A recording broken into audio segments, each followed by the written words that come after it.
네, 원장님 저희 병원에 코지 수술이든 눈재 수술이든 재수술로 많이들 방문해 주잖아요. 네, 맞습니다. 근데 방문을 하셨다가 수술을 하고 싶어도 못 하시고 그냥 돌아가시는 분들도 많다고 들었어요. 저희 병원이 좀 바빠서 그럴 수도 있고 농담입니다. 네. 수술의 케이스가 의학적으로 적합한 경우도 있고 적합하지 않은 경우도 있습니다. 개선되지 않을 거를 좋게 했을 때 의사로서 가질 수 있는 여러 가지 자괴감도 있고 환자분들에 대한 어떤 죄송한 마음도 있기 때문에 성형외과 의사들마다의 어떤 철학의 차이일 수 있는데 저 같은 경우는 필요 없거나 개선이 적을 경우에는 솔직하게 말씀을 드리는 편입니다. 아, 네. 그래서 오늘은 눈이든 코든 재수술을 하면 안 되는 사람의 정확한 기준이 어떤 것인지 궁금해서 오늘 얘기 좀 해주시면 좋을 것 같습니다. 아, 네. 워낙 방대한 질문이셔서 그거를 다 말씀드릴 수는 어려울 수 있는데요. 디자인 자체에 문제가 있어서 내가 원하는 어떤 모습을 담아내기에 조금 어려웠던 경우가 있을 수 있죠. 생각보다 디자인이 정교하지 않은 경우가 많더라고요. 그리고 환자분의 어떤 니드와 성향이 담기지 않은 성형은 결코 만족스러운 성형이 될 수가 없죠. 그래서 이를 만족하기 위해서 재수술을 좀 적극적으로 권유하고 시행하고 결과를 가져오는 편이고요. 코 수술할 때 옆사진만 계속 갖고 오시는 분들이 있어요. 옆사진만. 옆에서는 분명히 반대편 눈이 보일 정도로 이 미간의 높이가 되게 낮아요. 근데 앞에서 보면 눈이 몰려있는 경우들이 있어요. 이게 정말 딜레마입니다. 저는 솔직하게 여쭤봐요. 옆이 중요하세요? 아니면 앞에서가 중요하냐고. 그러면은 막 되게 당혹스러워 하시지만 그래도 그 중에서는 나는 옆을 더 선호한다, 앞을 선호한다 말씀해 주시거든요. 눈 쌍꺼풀은 막 엄청 화려하고 이런 아웃폴드를 원하시는데 눈썹하고 눈이 속눈썹이 너무 좁은 경우가 있어요. 근데 그런 경우에 하게 되면은 소세지 눈이 되고 되게 어색해지거든요.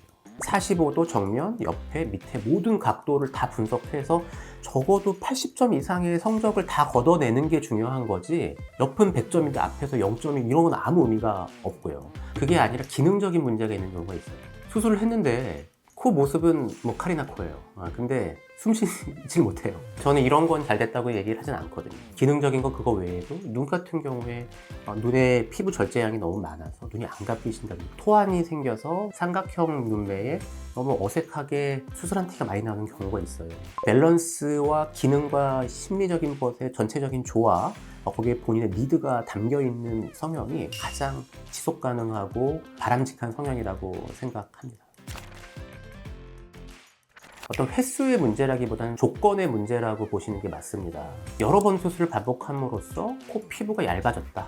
또는 눈의 피부 양이 줄었다. 그 밖에 여러 가지 얼굴 해부학적 구조의 변형이 와서 이런 경우에는 수술을 좀 제한을 할 수밖에 없거든요. 이분의 기능적인 걸 우선으로 할지, 미적인 걸 우선으로 할지, 아니면 나머지 부분을 이용을 해서 그걸 해결할지를 다각적으로 정확하게 접근을 해야 되거든요. 그래서 어떤 명백한 횟수가 있는 건 아니다. 앞으로의 발전 가능성이 있는 조건이냐 아니냐로 기준을 삼는 게 맞겠습니다. 특히 코 같은 경우는요, 너무 심한 복코인 분들이 아주 얄쌍하고 코가 작은 코를 바라는 경우가 있어요.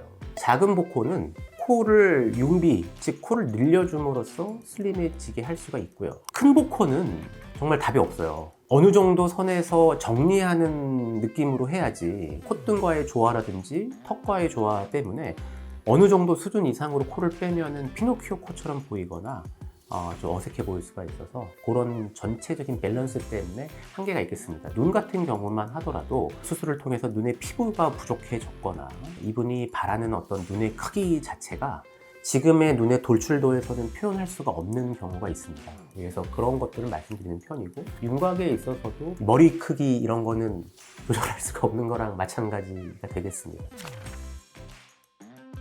의학적인 문제 때문인데요. 해부학적인 어떤 한계점, 피부 두께의 길이, 크기, 그리고 코의 어떤 연골의 크기, 콧구멍의 크기, 높이의 모습, 그리고 얼굴과의 비대칭의 요소 등등등에 따라서 한계점이 있을 수 있는 경우는 말씀을 드리고 이 상황에서의 최선을 플랜 A, B, C 정도로 저는 구분을 해서 설명을 좀 드리는 편이고요.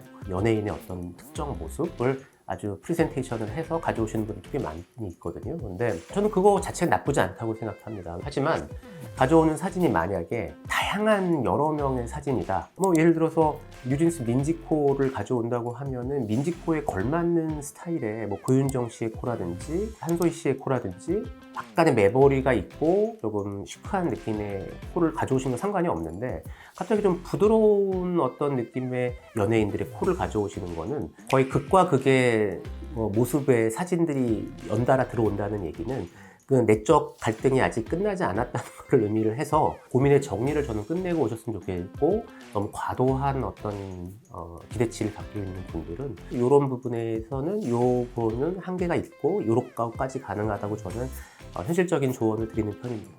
그러면 비슷한 계열의 사진을 3장을 들고 오는 것보다는 1장을 들고 오는 게 나을까요? 뭐가 나을까요? 초기 상담에서는 여러 가지 상담을 사진 가져오는 게 자연스럽고 좋다고 생각합니다. 근데 그건 일종의 각각의 장단점을 분석하는 시간이 될 것 같고요. 내가 결정한 부분들이 있다면 분명히 3장은 2장, 1장으로 좁아질 수밖에 없습니다. 첫 번째는 이 의사가 과연 이 해당 부분에 있어서 오랜 기간에 걸친 수술의 어떤 경험이 충분히 있는 분인지를 검증해 보는 게 필요합니다. 전문의인지를 알아보시는 게 중요할 것 같고요. 탁과 전문의 선생님이라고 하더라도 그 부분에 있어서 아주 탁월한 경험과 연구가 있다고 한다면 저는 그것 또한 좀 존중받아야 된다고 생각을 합니다. 두 번째로서는 내가 수술을 왜 하는지에 대해서 이분의 생각이 좀 정리가 돼 있어야 될 것 같아요.